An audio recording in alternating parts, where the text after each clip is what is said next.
प्रयागराज में दिखाई दिया है। ये बड़ी खबर सामने आ रही है। प्रयागराज में जैनब के घर पर बुलडोजर चला है। वक्फ की जमीन पर अवैध निर्माण करवाया गया था। अशरफ की पत्नी है और उन्होंने ही अवैध निर्माण करवाया था, जिसके बाद एक्शन में अब बाबा का बुलडोजर दिखाई दे रहा है। याद होगा लखनऊ में लगातार अतिक्रमण के खिलाफ कार्रवाई हो रही थी और अवैध निर्माण को ढाया गया था। अब ये एक्शन दिखाई दे रहा है प्रयागराज में, जहां जैनब के घर पर ये बुलडोजर चला है। आपको बता दें कि वक्फ बोर्ड की जमीन थी जिस पर अवैध तरीके से निर्माण किया गया था। अतीक के भाई अशरफ की पत्नी है जैनब और उनकी तरफ से, यानी कि जब जानकारी जांच हुई इसके बाद जानकारी मिली कि वक्फ बोर्ड की जमीन थी जहां पर अवैध तरीके से यहां पर निर्माण करवाया गया था। कई अनियमितताएं पाई गई थी, जिसके बाद ये एक्शन और लगातार देखिए प्रहार जो है बुलडोजर का वो दिखाई दे रहा है। और ये एक्शन नजर आया है जैनब के घर पर बुलडोजर का एक्शन। ये तस्वीर भी हम आपको दिखा रहे हैं जहां बाबा के बुलडोजर का प्रहार लगातार जारी है। स्ट्राइक लगातार देखने को मिल रहा है। इससे पहले लखनऊ के अकबर नगर में लगातार कई दिनों तक एक्शन दिखाई दिया था और अकबर नगर को पूरी तरीके से मलबे में तब्दील कर दिया गया था। अब ये तस्वीर आपको दिखा रहे हैं। ये तस्वीर है प्रयागराज की। ये तस्वीर है जैनब के घर की। अशरफ की पत्नी है जैनब और जो अशरफ है वो माफिया अतीक के भाई और उनके घर पर देखिए बुलडोजर चला है। आप बता दें कि अवैध तरीके से जो निर्माण है, ये अवैध तरीके से जो जमीन है ये वक्फ बोर्ड की जमीन है जहां पर अवैध तरीके से यहां पर घर बनाया गया था। जिसके बाद देखिए ये एक्शन दिखाई दिया है और साफ तौर पर संदेश देने की कोशिश, अगर कोई भी किसी भी तरीके से अवैध निर्माण करेगा और कार्रवाई देखने को मिलेगी। और यही वजह है कि एक्शन जो है बुलडोजर का प्रयागराज में भी दिखाई दिया है। जैनब के घर पर ये बुलडोजर चला है। अशरफ की पत्नी है जैनब और अशरफ है माफिया अतीक का भाई। और इसके बाद देखिए ये यहाँ पर बाबा के बुलडोजर का प्रहार स्ट्राइक देखने को मिल रहा है। इससे पहले लखनऊ में, ना सिर्फ लखनऊ में, देखिए अब जहां जहां कार्रवाई होगी, यानी कि एक लिस्ट जो है तैयार कर ली गई है और लगातार जो है वहां पर एक्शन दिखाई दे रहा है। अब ये जो तस्वीर आपको दिखा रहे हैं, ये अवैध निर्माण करके घर यहां पर बनाया गया था और इसके बाद यहां पर बुलडोजर चला है। ये एक्शन दिखाई दिया है बाबा के बुलडोजर का। और इसी खबर पर हमारे संवाददाता अजय दुबे हमारे साथ जुड़ गए हैं। अजय, जिस तरीके से हम देख रहे हैं कि अवैध तरीके से ये पूरा जो घर है आशियाना बना रखा था, इस पर योगी बाबा का बुलडोजर चला है और पूरी तरह से इसे मिट्टी में तब्दील कर दिया है। इससे जुड़ी क्या कुछ और जानकारी हमारे पास?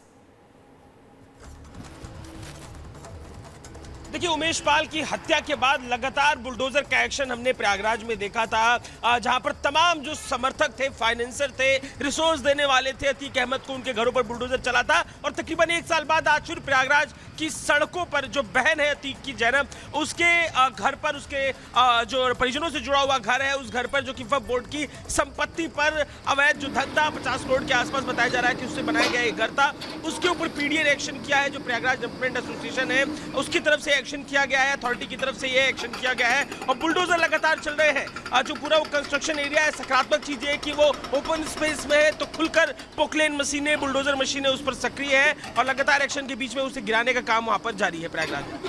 बिल्कुल। और अजय, जिस तरीके से हम देख रहे हैं, ये वक्फ बोर्ड की जमीन थी जिस पर ये पूरा आशियाना बनाया गया था और इस पर ये सख्त कार्रवाई की गई है। बिल्कुल, ये वक्फ बोर्ड की जमीन थी और अतीक से जुड़े हुए जितने भी लोग हैं, पिछले साल हमने देखा था कोई उसका फाइनेंसर था, उसने घर बना रखा था एयरफोर्स की जमीन के पास। तो अतीक, जिस तरीके से अतीक की हिस्ट्री, अतीक की पॉलिटिकल पहुंच और दखल था, जिस तरीके से वो जोर जबरदस्ती से काम करता था, उसके समर्थकों ने भी इस तरीके की चीजें कर रखी थी। अब जैनब की तरफ से भी देखने को मिल रहा है कि वक्फ बोर्ड की संपत्ति पर घर बना रखा था। तो लगातार कागजी जो जांच है जारी रही और अब लगातार एक्शन अब फिर से देखने को मिल रहा है। और आज जैनब के घर पर बुलडोजर लेकर पीडीए की टीम पहुंची है और वक्फ बोर्ड पर जो अवैध निर्माण बनाया गया था उसे गिराने का काम जारी है।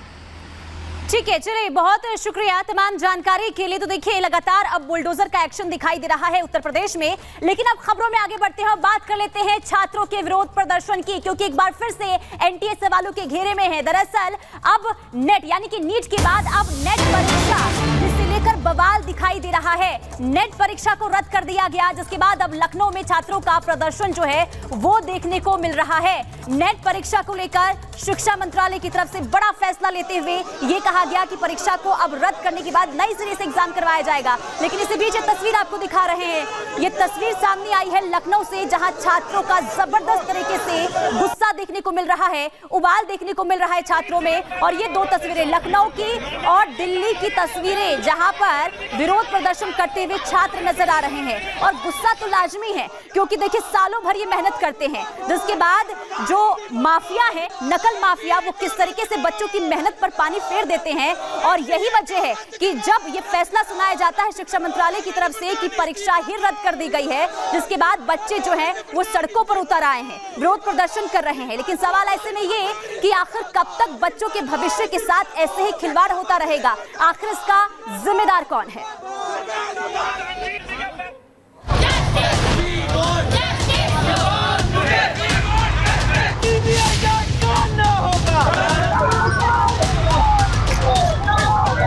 सरकार को बताना होगा कि आखिर वो क्या कारण है कि सारे के सारे पेपर लीक हो। नकल माफियाओं को ऐसा सबक सिखाया जाना चाहिए कि कोई भी पेपर लीक जैसी घटना में संलिप्त होने से पहले 1000 बार सोचें।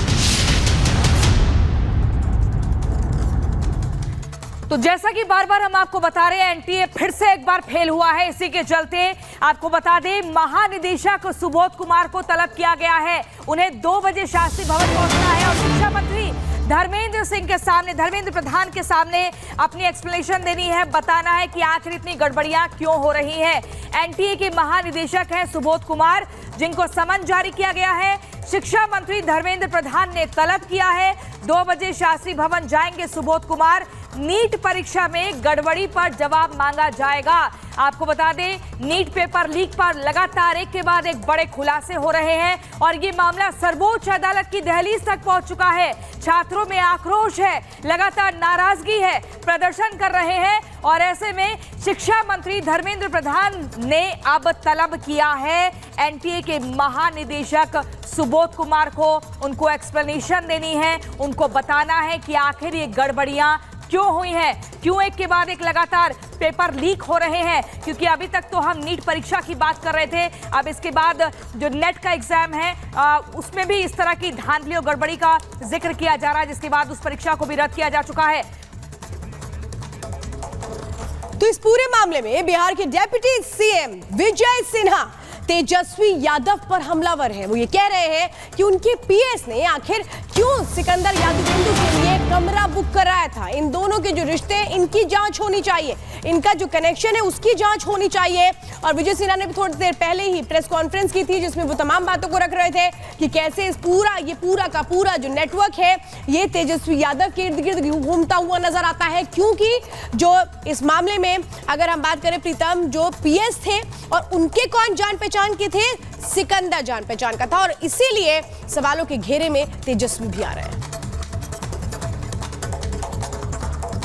सिकंदर कुमार के नाम से बुक करा के अनुराग यादव को ठहरवाया। ये सिकंदर कुमार जो नीट परीक्षा के अभ्यर्थी को परीक्षा में धांधली की जो विषय आई है, यह पूरा मामला है। मैं मांग करूंगा कि इन लोगों के उच्च स्तरीय जांच हो और बच्चों के भविष्य के साथ जो लोग खिलवाड़ कर रहे हैं, बिहार को बदनाम कर रहे हैं, सत्ता में रहते हैं तब भी नियुक्ति में घोटाला करते हैं और सत्ता से बाहर रहते हैं तब भी नियुक्ति को प्रभावित करने का खेल खेलते हैं। बच्चों के भविष्य के साथ इस तरह के ये तमाम विषय लोगों के बीच चर्चा है। तो अभी नेता प्रतिपक्ष जवाब दें कि ये प्रीतम कुमार आपके साथ था या नहीं, वो फोन किया था, उनका सारा डिटेल है, ये डिटेल है उनका। पहला दिन आया है 1 मई को 21:07 9:07 पर ये कॉल था, मैसेज नहीं था। कॉल किए हैं। दूसरा कॉल ये 4 मई को 3 बार किए हैं। 4 मई को सुबह 8:49 में किए एक बार ना, हाँ उसके बाद फिर किए हाँ 2 बार। व्हाट्सएप कॉल है सर, व्हाट्सएप कॉल। अब जो भी कॉल है ये कॉल किए हैं। लेकिन उसमें मंत्री शब्द लिखा हुआ है। अभी सुन लीजिए, पूरी विषय को सुन लीजिए। मंत्री अब ये मैसेज मारा गया यहाँ से, वहाँ के जो कनीय अभियंता अभी एसडीओ हैं, प्रभार में हैं, इन दोनों ने लिख करके दिया है कि पहला दिन हमने इग्नोर किया। ये प्रीतम कुमार यहीं पर पीएस थे जब ये मंत्री विभाग के थे तेजस्वी यादव जी, और इसीलिए वो मंत्री शब्द का वहाँ उपयोग करवा लिए। दोनों का पत्र है, दोनों ने लिख के दिया है कि ये पहला दिन हमने इग्नोर किया, दूसरा दिन फिर फ़ोन 2-3 बार किए तो हमने उसको बोल दिया बुक करने के लिए। लेकिन मज़े की बात है कि आवंटन लेटर नहीं निकला और लोग वहाँ पर रुक रहे थे। मैं आपको बता दूं कि ये जो प्रीतम कुमार इस विभाग में काफ़ी दिन तक रहे हैं